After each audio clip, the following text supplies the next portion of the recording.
Like so many other women, I was fool enough to believe that I was the man's one true love. We all know, of course, that Ernest's only true love is his writing. All of us exist in orbit around him when he needs to breathe from it.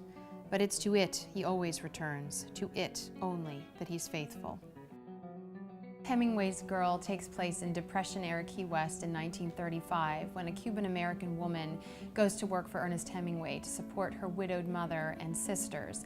And while she's there, she becomes caught between the celebrity-filled world of the famous writer Hemingway and a World War I veteran and boxer building the overseas highway.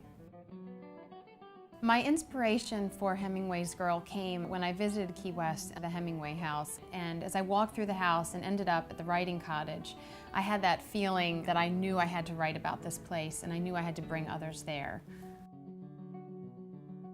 I chose to write about Hemingway in 1935 when he lived in Key West with his second wife, Pauline, because it feels to me like the golden age of Hemingway, when he was at the height of his physical power, his writing power, and his family life, and it's a place in fiction that hasn't really been explored until now.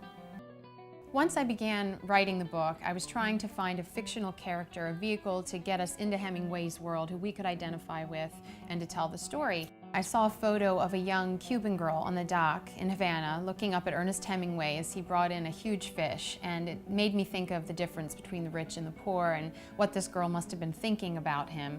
And then I found later in my research that he became infatuated with the young woman when he was in his older years. And in my mind, this young woman and the Cuban girl merged together and became Mariella, my main character. I hope from reading this book that my readers will gain a love of this time and of this place and of Ernest Hemingway the way that I have. I want them to go back and reread Hemingway's work and get a true appreciation for the man behind the legend.